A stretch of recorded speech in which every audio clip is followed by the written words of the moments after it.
একটা পার্সেল এসছে, কোনটা এসছে এখনও জানি না। কয়েকটা তো করা হয়েছিল বুক, দেখি কি এসছে। কি এসছে দেখি, অনেক কটাই করেছি, কোনটা এসছে দেখি। এক এক করে আসছে, একসঙ্গে করলেও একসঙ্গে আসে না।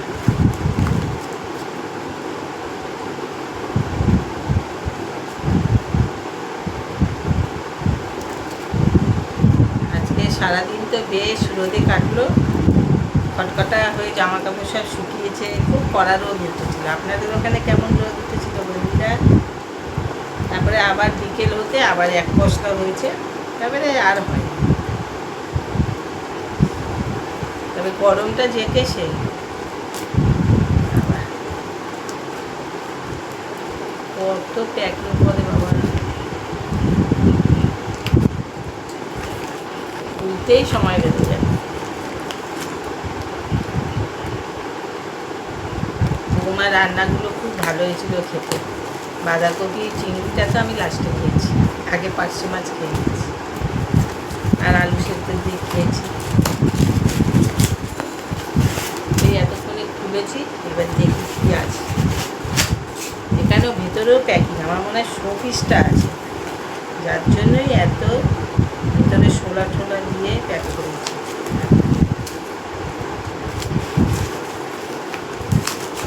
শোলা করলে মুশকিল বাবা, কত কিছু করেছি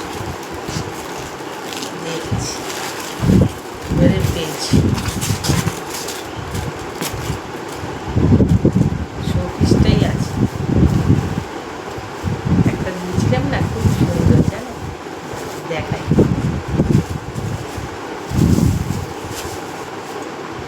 এই যে বন্ধুরা, ফ্যামিলি, স্বামী স্ত্রী বাচ্চা কিংবা বাবা মা বাচ্চা, সুন্দর হয়েছে না? কেমন হয়েছে জানাবেন হ্যাঁ কমেন্টে। একটু সাজিয়ে ফেলি, কোথায় রাখি একটু দেখি, চলুন দেখি কোথায় রাখি। এইখানে রাখবো, এই জায়গাটার মধ্যে রাখি, নাকি ওই কোণাটায় রাখবো? এখানে রাখি, সরিয়ে সরিয়ে, বেশ ভালো লাগবে। এটাকে এই সাইডে দিয়ে দিই, এটার মাঝে রাখবো। এই জায়গাটা মনে হচ্ছিলো একটু ফাঁকা ফাঁকা, সেই জন্য নিয়ে এসছি। দেখুন তো বন্ধুরা কেমন লাগছে, পরে নাহলে জানাবেন হ্যাঁ কমেন্টে যে কোথায় রাখলে ঠিক হবে। এখানেও কিছু রয়েছে, চোখে পড়বে, এখানেও রয়েছে, উপরটাও সাজানো আছে, আবার ওই কোণাটা, এই জায়গাটাতেই রাখি। কেমন হয়েছে জানাবেন বন্ধুরা, কেমন হয়েছে জানাবেন হ্যাঁ। সোফাগুলো তো আমি চাদর দিয়ে ঢেকে রাখি ধুলো ময়লার জন্য, কারণ আর সোফার কভার পরাতে পারি না, তুলে তুলে কেচে ফেলি। যাই হোক, আজকে রাত্রিরে রাখি, আবার কালকে দেখা হবে বন্ধুরা। শুভরাত্রি, সবাই খুব ভালো থাকবে। নমস্কার বন্ধুরা, আশা করি সবাই খুব ভালো আছেন। আমার সুকিজ গৃহকোণ চ্যানেলে আপনাদের সবাইকে আন্তরিক স্বাগত। আজকের দিনটা বেশ ভালো, কোনো গরম ঠরম লাগছে না, রোদটা নেই, কিন্তু হালকা হালকা একটা মেঘও আছে, হাওয়া বাতাস একটু একটু আছে, যার জন্য আরাম। কালকে বৃষ্টি বাদলা হলে কী হবে, বড্ড গরমও ছিল, ভ্যাপসা গরম, বর্ষাকালের যা হয়। সকালবেলায় তো কর্তামশাই এখন হাঁটতে গেছে, আমি আর যাইনি। একটু ব্যথা ব্যথাটা আর একটু কমুক, তারপরে হাঁটবো, নাহলে আবার বেড়ে যাবে। ওটা হোমিওপ্যাথি ওষুধ আছে, খুব ভালো, ওটাই খাই, খেয়ে অনেকটা কমেছে, নাহলে না কয়দিন ধরে খুব কষ্ট পাচ্ছিলাম। যাবো এবার রান্নাঘরে যথারীতি। কালকে শোপিসটা কেমন হয়েছে একটু জানাবেন। আলু কটা দিয়েছি, এখনও আসেনি, সব এখন অন দ্য ওয়ে। যাই, আজকে একটু কচুর শাক বানাবো, ছোলা দিয়েই বানাবো, ছোলা দিয়েও ভাল লাগে খেতে। এই বর্ষাকালে তো একটু ভয়ও লাগে কচু শাকটা, কিন্তু খুব প্রিয়। তো যার থেকে নিয়েছে ভদ্রমহিলা বলল যে না খুব ভালো হবে দাদা, নিয়ে যান, কারণ অনেকেই এটা খাচ্ছে। তা কর্তা বলেছিল যে কালো যেটা, লাল লাল যেটা, হলো ওটার থেকে এটা নাকি বেশি ভালো খেতে। ঠিক আছে, নিয়ে এসছে। 1 প্যাকেট নিয়েছিল, উনি বলাতে আবার 2 প্যাকেট নিয়েছে। একটু বেশি করে হবে, ভালোই হবে, বড় ছেলের বাড়িতেও একটু দিতে পারবো। কচুর শাক খেতে ভীষণ ভাল লাগে। কারা কারা ভালোবাসেন বন্ধুরা? এই দিয়ে তো ছোলা দিয়ে তো হয়, ইলিশ মাছের মাথা দিয়েও হয়। তবে মাথা দিয়ে করব না, কারণ তাহলে আবার ছোট ছেলে আবার মাথা দিয়ে খেতে অতটা পারে না, মাথা টাথা খেতে ভালোবাসে না দেখে হয় না। ওই জন্য ছোলা দিয়ে করবো, ও খেতে পারবে। আর ইলিশ মাছের মাথা আছে, ওটা দিয়ে একটু পুঁই শাক করে নেবো। এসব খেতেই ভাল লাগে, মাছ ফাছ ভাল লাগে না, ওইগুলোর থেকে এগুলোই ভালো। আর ছোট ছেলে হলো অতটা মাছ প্রিয় নয়, যে মাছ না হলে খেতে পারবে না, ওর এইসব এই নিরামিষ বেশি ভালোবাসে। আর দেখি কি করি, কিন্তু কচু শাক আর পুঁই শাকটা আজকে করবই। চলুন যাই রান্নাঘরে। কর্তামশাই হেঁটে টুটে আসুক, তারপরে তাকে ব্রেকফাস্ট দেবো। ছেলেকে আবার কি টিফিন দিই দেখি, ওকে কি টিফিন দিই। কালকে আলুর পরোটা ওর খুব ভালো লেগেছিলো, তবে রোজ রোজ তো ওটা দেওয়া যায় না আলুর পরোটা। আজকে দেখি একটুখানি পাউরুটি আছে, কি করে দিই পাউরুটি দিয়ে। চলুন রান্নাবান্না বসিয়ে দিই। কচু শাক সেদ্ধ করে এই জল ঝরতে দিয়েছি, চেপে চেপে বার করে নিয়েছি। আর মশলা বলতে তেজপাতা, গোটা শুকনো লঙ্কা, 2টো কাঁচা লঙ্কা আমার জন্য, আদা, জিরে গুঁড়ো, ধনে গুঁড়ো আর ছোলা সেদ্ধ, এটা দিয়েই বসিয়ে দেবো। আবার যথারীতি মেঘ হয়ে গেছে। একটু আগে বলছিলাম মনে হয় হবে না, কিন্তু এখন মনে হচ্ছে যে হবে বৃষ্টি। তেল বসিয়ে দিয়েছি, সর্ষের তেল, না হলে তো ভালো লাগবে না। দিয়ে দিলাম একটু জিরে ফোড়ন আর শুকনো লঙ্কা, তেজপাতা। শুকনো লঙ্কাটার একটা সুন্দর ভাজা গন্ধ বেরোলো, তেজপাতা, ব্যাস। এইবারে আদাটা দিয়ে একটু সামান্য জল দিয়ে দেবো, নাহলে মশলাটা পুড়ে যাবে। আর ভীষণ ছিটে ছিটে আসে, তো একটু জল দিয়ে একটু হলুদ দিয়ে দেবো, তাহলে আর ছিটকবে না। এটা তো সবাই জানে যে হলুদটা দিয়ে দিলে আর মশলাপাতিগুলো ছিটায় না। ব্যাস, এইবারে গুঁড়ো মশলাটা দিয়ে দিলাম। এটা একটু কষে গেলে ছোলাটা দিয়ে দেবো। সুন্দর একটা গন্ধ বেরিয়েছে। আর একটু জল দিলাম।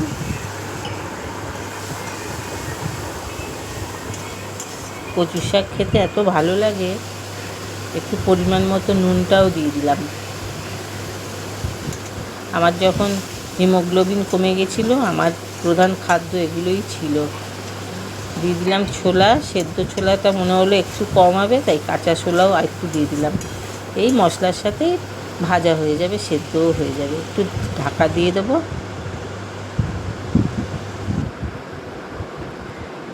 হয়ে গেছে, এবার মশলাটা কষা, ছোলাটাও সুন্দর এবারে গন্ধ বেরিয়েছে, মশলার সাথে মিশিয়েও গেছে। আর সেদ্ধ তো রয়েছে, কাঁচাগুলোও সেদ্ধ হয়ে যাবে। কারণ কচু শাকটাতে একটু সময় নিয়েই করা উচিত, কেননা ওর তো যতই জল ঝরাই না কেন চেপে চেপে, তবুও তো একটু না একটু থাকেই। ভালো করে এখন কচু শাকের সঙ্গে মশলা, ছোলা সব ভালো করে মেশাবো। তখন আমার এগুলো আসলে আয়রন জাতীয় খাবার, তো আবার রোদ উঠেছে, কড়কড়া রোদ উঠেছে, আয়রন জাতীয় খাবার, সেই জন্য এগুলো খাওয়াটা আমাদের খুব দরকার। ঢাকা দিয়ে দিলাম, একটু হোক, আবার একটু নাড়াই, তবে একটু মনে হয় হবে। এখনও সেরকম জলটা মজেনি। আমি তো আঁচটা কমিয়ে রেখেছি, নাহলে আবার পুড়ে যাবে। আর একটু সময় দিতে হবে, কচু শাক বলে কথা। তবে আয়রন আছে তো, তারপরে ডুমুর, যাদের হিমোগ্লোবিন কম, তারা কুলেখাড়ার রসটা করলে, 1 মুঠো কুলেখাড়ার রস মানে পাতাটাকে ফুটিয়ে তারপরে সেটা যদি একটু লেবুর রস দিয়ে খাওয়া যায় না, ভীষণ হিমোগ্লোবিন অ্যাবজর্ব করে। তারপরে কারণ আমার এই কমে যাওয়ার ফলে সব জেনে শুনেই আর কি সব খাওয়া দাওয়া হতো, তো যার জন্য জানি। বন্ধুদের যদি কারোর কোনো প্রয়োজন পড়ে, ওরকম করে খেতে পারে। তারপরে ডুমুরেও আছে অনেকটা আয়রন, এই আয়রন জাতীয় খাবার খেলে অনেক ভালো। একটু দিয়ে দিলাম মিষ্টি স্বাদের জন্য। এবার মোটামুটি হয়ে এসছে, রোদ উঠে গেছে, মনে হয় না আর বৃষ্টি বাদলা হবে আজকের মতো, আবার কালকে হতে পারে। কালকে তো রথ, কালকে বিখ্যাত রথযাত্রা জগন্নাথ দেবের। আগাম শুভেচ্ছা সবাইকে জানাই বন্ধুরা। কালকের দিনটা খুব ভালো করে কাটান। আমার মোটামুটি হয়ে এসছে কচুর শাক, একটা ভালো গন্ধ বেরিয়েছে।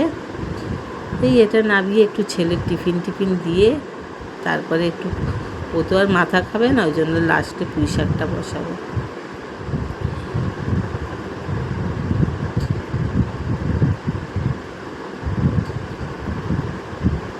এবার নামিয়ে নেব।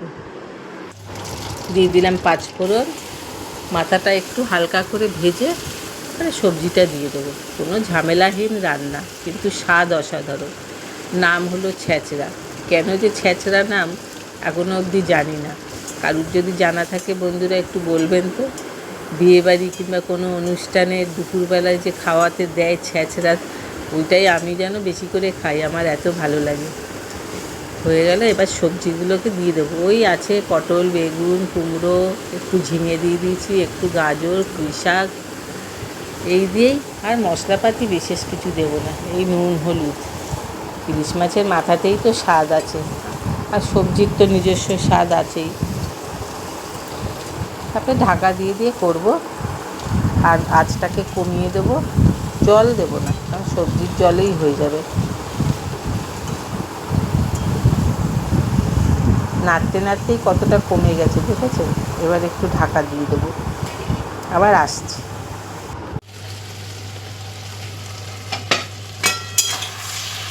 এবার হয়ে গেছে।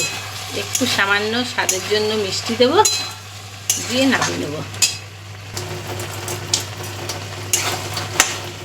ব্যাস, মাথা দিয়ে আমার পুঁই শাকের তরকারি হয়ে গেছে। এবার ছ্যাঁচড়া যেটাই বলুন না কেন,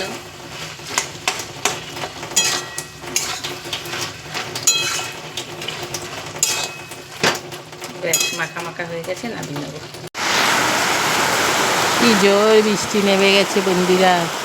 তবে জামা কাপড় ফাটফাটা শুকিয়েছে, খুব রোদ ছিল। ভালো লাগছে সারাদিনের পরে, নালে বেশ গরম লাগছিল। কতক্ষণ হবে কে জানে। বৃষ্টি দেখতে দেখতে আজকের ভিডিওটা রাখি বন্ধুরা। সবাই খুব ভালো থাকবেন, সুস্থ থাকবেন। আর ভালো লাগলে অবশ্যই একটু লাইক করে দিয়ে যাবেন, একটু কমেন্টে জানাবেন কেমন হয়েছে।